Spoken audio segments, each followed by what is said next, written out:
이미 돼 있는 거, 재미없는 이런 건물 선택하실 수 있는 거. 안정적인.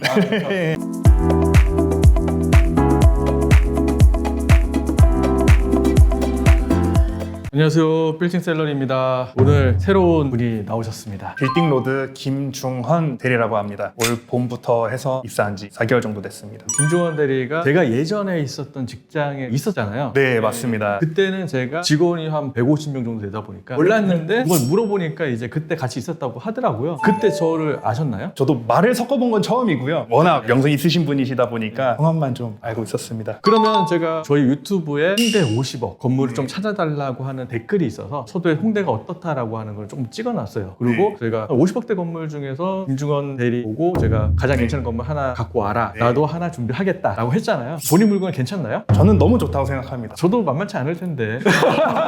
우선 물건 한번 제 거부터 할까요? 아니면은 제 거 먼저 말씀드리겠습니다. 제가 준비한 물건은 꼬마 빌딩으로 가장 뜨거운 지역 중인 하나인 연남동에 위치한 건물입니다. 간략하게만 말씀을 드리자면 연남동 상권 같은 경우에는 연트럴파크랑 미로길 두 가지로 나눠져 있는데 그 중에서도 미로길에 속한 건물이라고 보시면 되고요. 매매가는 50억, 토지 면적은 43.86평, 그리고 홍대 입구역 3번 출구에서 약 450m 정도 떨어져 있어서 도보 약 5분 거리에 위치한 건물이고요. 여기 용도 지역 같은 경우에는 제2종 일반 주거 지역에 속한 건물입니다. 건물 사진만 봤을 때는 신축 건물처럼 보이는데 준공일자는 91년도에 준공된 건물입니다. 그래서 지금 소유하고 계신 분께서 매수를 하셔서 20년 9월 달에 대수선을 완료한 건물입니다. 거의 3년 전에 리모델링을 싹 다 한 거죠? 맞습니다. 그래서 현재 지금 수익률은 3% 정도 만실 기준으로 나오고 있는 건물입니다. 50억대 3%면 강남에서는 찾기 힘든 그런 건물인데 절대 찾을 수 없을 겁니다. 리모델링 한 지 얼마 안 된 거의 새 거 같은 그런 건물이 3% 수익률이 나온다는 거잖아요. 네, 맞습니다. 오, 괜찮은데요, 생각보다? 근데 더 중요한 장점은 이 리모델링 일자가 20년도 9월이라고 말씀을 드렸잖아요. 그 시점이 코로나 시점입니다. 코로나 시점에 맞춘 임대료가 현재 3%가 나오는 건데 지금 시세로 재구성을 한다면 저는 감히 말씀드리건대 한 4%까지도 바라볼 수 있지 않을까라고 생각을 하는 건물입니다. 오, 그럼 괜찮은데요? 정말 좋은 건물이라고 생각합니다. 4%대까지 나오는 건물이 없는데 네, 맞습니다. 괜찮은 건물 준비했는데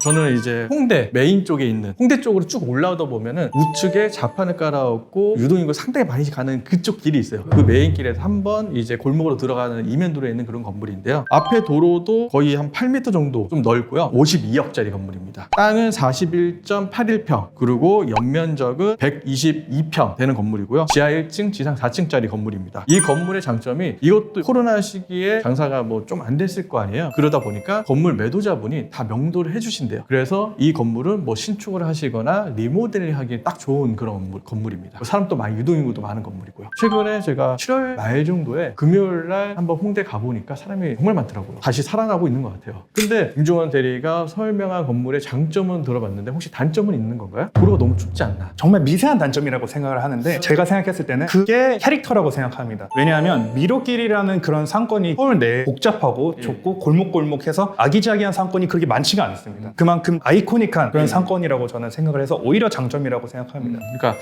미로길에 한번 들어오면은 사람이 갈 데가 없다. 문 닫힐 때까지 있다가 네, 맞습니다. 제 건물도 뭐 특별히 단점은 없어서 2억도 비싼 거네요? 2억 정도가 좀 비싸죠. 근데 2억으로 끝나는 게 아니라 건물에도 손 봐야 되면 건축비 같은 것도 들어가야 되지 않겠습니까? 그러니까 이 건물의 장점이 용적률이 원래 2종 일반 주거지역이 200%인데 222%를 받았어요. 222% 받다 보니까 이거는 신축을 하면은 만약 이 건물을 비슷하게 똑같이 지으면은 한 110평 정도 나올 것 같아요. 요새 건축비가 한 평당 1,000만 원이라고 치면은 11억 정도 들어가잖아요. 좀 무거워지는 감이 있지만 용적률 더 많이 받은 김에 신축보다는 리모델링 하게 되면은 리모델링 비용은 한 5억 정도로 예상이 됩니다. 만약에 뭐 취등록세하고 리모델링 비용 하면은 이제 50억이 좀 넘어가긴 해요. 그 대신 이제 앞에 도로도 8m고 저희도 이제 홍대 입구역에서 한 450m 거리기 때문에 그렇게 멀진 않아요. 리모델하면 거의 새 건물처럼 만들 수 있기 때문에 제 건물이 더 낫지 않을까. 제 생각은 조금 다릅니다. 제 건물 같은 경우에는 완성품이라고 하죠. 이미 손볼 곳이 없습니다. 매입을 하고 나서 그냥 관리, 유지 보수, 그리고 임대료만 따박따박 받으시면 되는 거고. 그럼 재미가 없지 않나요? 아니죠. 오히려 편하게, 특히 처음 처음 매입하시는 분들이 검토하시는 금액대고 지역이다 보니까 오히려 처음 접하시는 분들 같은 경우에는 신축이라든지 리모델링이라든지 이런 것들 생각하는 게 쉽지가 않습니다. 그래서 완성품인 이런 건물들을 찾으시는 걸 더 추천드리고 있습니다. 만약에 제가 나이가 한 60대 정도 된다라고 하면은 김대리가 선택한 이 건물을 살 수도 있을 것 같긴 해요. 근데 너무 재미가 없잖아요. 한 30대, 40대, 50대 정도 되신 분들은 차라리 제 것처럼 이제 조금 손봐서 시대 차익을 좀 노릴 수 있는, 좀 이쁘게 만들 수 있는 이런 건물 더 선호하지 않을까요? 연령대별로 달라지는 것 같긴 합니다. 어느 정도 좀 젊으시고 좀 공격적이신 분들은 상무님께서 추천해 주시는 이 물건처럼 좀 더 내 입맛대로 새로 지어서 밸류업 할 수 있는 그런 건물들을 좀 더 선호하는 경향이 있는 것 같습니다. 장단점이 너무 명확한데 입지로 봤을 때는 빌딩셀러님이 준비하신 게 더 좋은 입지 아닌가요? 입지로 보자면 저는 여기가 더 좋다라고 보고 있어요. 근데 지금 뜨는 상권은 또 미로길이 좀 더, 그러니까 이제 여기는 구상권, 여기는 신상권이라고 볼 수는 있어요. 근데 이제 성향에 따라서, 매수자의 입장에 따라서 아까 제 것처럼 이제 리모델링이나 신축을 바라보시고 매입하시는 분이 계시고, 아니면 지금 이미 돼 있는 거, 재미없는 이런 건물을 선택하실 수 있는 거. 안정적인